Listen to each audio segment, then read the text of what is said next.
आज हम बायोलॉजी के एक इम्पॉर्टेंट टॉपिक के बारे में बात करेंगे जिसका नाम है विटामिन।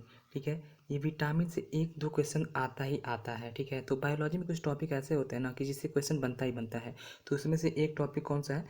विटामिन है। सबसे पहले जानेंगे विटामिन कितने प्रकार का होता है। विटामिन आपका देखिए कौन कौन सा होता है। ए होता है, बी होता है, सी होता है, डी होता है, ई होता है और के होता है। बस इतना ही होता है। अब इसका मतलब ये नहीं कि आप आई जे के एल एम एन, ये नहीं होता। ठीक है, इतना ही होता है, A B C D E और के। ठीक है, उनमें से जो बी विटामिन होता है एक कॉम्प्लेक्स विटामिन होता है। कॉम्प्लेक्स का मतलब ये है कि इसमें सीरीज चलता है। खाने का मतलब होता है ना B1 B2 B3। तो कौन कौन से होते हैं? 1 होता है, 2 होता है, 3 होता है। ठीक है, 4 छोड़िए, 4 छोड़िए, 5 होता है, 6 होता है, 7 होता है और 12 होता है। ठीक है, इतने होते हैं vitamin B1 B2 B3 B5 B6 B7 B12। ठीक है, इतना होता है। अब देखिए विटामिन क्वेश्चन भी बनता है ना कि क्या कहते हैं विटामिन जो होता है ना, जल में घुलनशील कौन कौन से विटामिन होते हैं। बी और सी जो विटामिन होते हैं वो क्या होते हैं? जल में घुलनशील होते हैं। अब पूछता है ना वसा में घुलनशील विटामिन कौन कौन से होते हैं, तो कौन सा होता है? आप बस एक ट्रिक याद कीजिए, कीड़ा। क्या याद कीजिए? कीड़ा।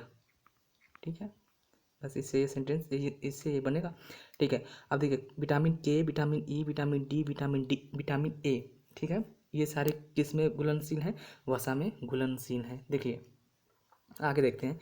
अब देखिए रासायनिक नाम सबसे इंपॉर्टेंट है, क्वेश्चन तो पूछ से बनते ही बनते हैं। बस आप एक ट्रिक याद कीजिए, रथ पर, बस याद कर लीजिए, रथ पर एक टॉफ़ी। मतलब बस आप दिमाग में कि रथ पर एक टॉफ़ी रखा हुआ, रथ पर एक टॉफ़ी, रथ पर एक टॉफ़ी, ऐसे 2-3 बार कह लेंगे, याद हो जाएगा। ठीक है, रथ पर एक टॉफ़ी। तो अब देखिए जो र है वो ए से रिलेटेड है, विटामिन ए। र र से होता है रेटिनॉल। क्या होगा? Retinol, retinol. ठीक है, अब देखिए रेटिनॉल, अब इसकी कमी से क्या होता है? रतौंधी रोग होता है। सबको पता है कि कौन सा रोग होता है? रतौंधी। ठीक है, इससे एक बीमारी और होती है। ठीक है, एक और बीमारी होती है जिसको हम क्या कहते हैं? जिसको कहते हैं जीरोप्थीलिया। क्या कहते हैं? जीरोप्थीलिया। जीरोप्थीलिया होता है। अब देखो थौ थौ से मतलब होता है थायमीन, यानी विटामिन बी का रासायनिक नाम क्या है? थायमीन। क्या है? थायमीन। अब देखिए विटामिन बी, यहाँ पे जो बी है ना ये B1 है। ठीक है, आप ये ध्यान रखिएगा, ये B1 है। तो इथाइमिन इसका रासायनिक नाम होता है। इससे कौन सा रोग होता है? इसकी कमी से कौन सा रोग होता है? तो बेरी बेरी। कौन सा रोग होता है? Beriberi. याद रखिए, बेरी बेरी। अब देखिए विटामिन सी, इसको कहते हैं एस्कॉर्बिक अम्ल। क्या कहते हैं? इसका रासायनिक नाम क्या है? एस्कॉर्बिक, एस्कॉर्बिक अम्ल, एस्कॉर्बिक अम्ल। अब विटामिन सी की कमी से कौन स्कर्वी रोग होता है? कौन सा रोग होता है? स्कर्वी, स्कर्वी रोग होता है। ठीक है, डी, डी को कहते हैं, देखिए विटामिन डी है ना, तो विटामिन डी कैसे? कैल्सीफेरॉल। क्या होता है? कैल्सीफेरॉल। याद रखिएगा, कैल्सीफेरॉल, कैल्सीफेरॉल, कैल्सीफेरॉल। अब देखिए इससे कौन सा रोग होता है? सूखा रोग। इससे कौन सा रोग होता है?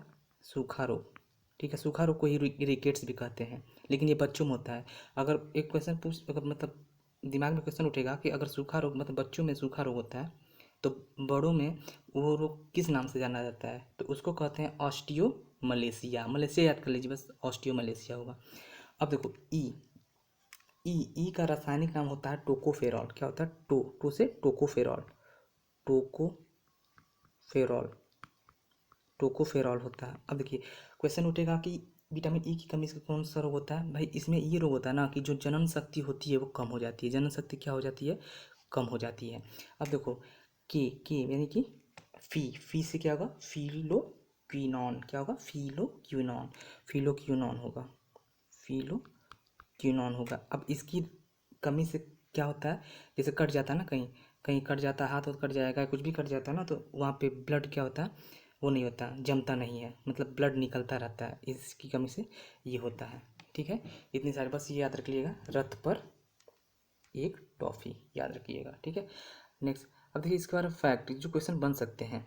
देखिए एक्स्ट्रा फैक्ट में आप देखिए क्या क्या है कि सबसे पहले क्वेश्चन बहुत बार पूछा है कि ये क्या कहते हैं, जो विटामिन शब्द है ना उसकी खोज किसने की थी? उसकी खोज की थी फंक ने। विटामिन क्या है? एक कार्बनिक यौगिक है। ठीक है, विटामिन कोई ऊर्जा होती है? नहीं होती है भाई, जीरो कैलोरी ऊर्जा होती है। विटामिन डी और के ही हमारे शरीर में बनते हैं और कोई विटामिन हमारे शरीर में नहीं बनता है। विटामिन डी को हम सनशाइन विटामिन कहते हैं। सौंदर्य विटामिन किसको कहते हैं? के को कहते हैं। कोबाल्ट में जैसे B12 में कौन सा क्या पाया जाता है? कोबाल्ट पाया जाता है। त्वचा का फटना, जब त्वचा फट जाता है तो किसके कारण होता है? B2 के कारण होता है। अब बाल सफ़ेद होना किसके कारण होता है? B3 के कारण होता है। ठीक है। पेलाग्रा रोग, ये बहुत बार पूछा है, पेलाग्रा रोग किसके कमी के कारण होता है? B5 के कारण। B5 का रासायनिक नाम क्या है? नियासिन है। ठीक है। जैसे लकवा लग जाता है, फिर बाल गिरने लगता है, शरीर दर्द करता है, उस B7 की कमी के कारण होता है। B7 का रासायनिक नाम क्या है? बायोटीन। क्या है? बायोटीन। अब यहाँ देखिए, रक्त का थक्का किससे बनता है? के कारण बनता है। अगर के की कमी हुई ना तो रक्त का थक्का नहीं बनेगा। आगे देखिए, कौन सी वो विटामिन है जिसको हम गर्म करते हैं तो वो नष्ट हो जाती है? तो वो कौन सा विटामिन है? विटामिन सी है। ठीक है। इम्यूनिटी बूस्टर किसको कहते हैं? ए। यानी कि ये इंपॉर्टेंट रहेगा क्योंकि इस कोरोना काल में इम्यूनिटी की ज़्यादा ज़रूरत है सबको। तो क्वेश्चन में भी हो सकता है, पूछते हैं कि इम्यूनिटी बूस्टर किसे कहते हैं? विटामिन ए को इम्यूनिटी बूस्टर कहते हैं। देखिए, एक क्वेश्चन बहुत बार पूछा गया कि सब्जी को धोने पर कौन सा विटामिन निकल जाता है? तो विटामिन सी क्या हो जाता है? बाहर निकल जाता है। इन्फेक्शन को रोकने के लिए किस विटामिन की जरूरत होती है? विटामिन ए की जरूरत होती है। यकृत में किसका स्टोर होता है? वो कौन सा विटामिन होता है जिसका यकृत में स्टोर होता है? Vitamin A. ये कई बार क्वेश्चन पूछा है ना कि जो गोल्डन राइस होता है उसमें सबसे ज़्यादा कौन सी विटामिन पाई जाती है? विटामिन ए पाई जाती है। ये सारे रहे आपके विटामिन से रिलेटेड क्वेश्चन। जितने भी क्वेश्चन पढ़ सकते हैं हमने उसको डिस्कस किया। ठीक है।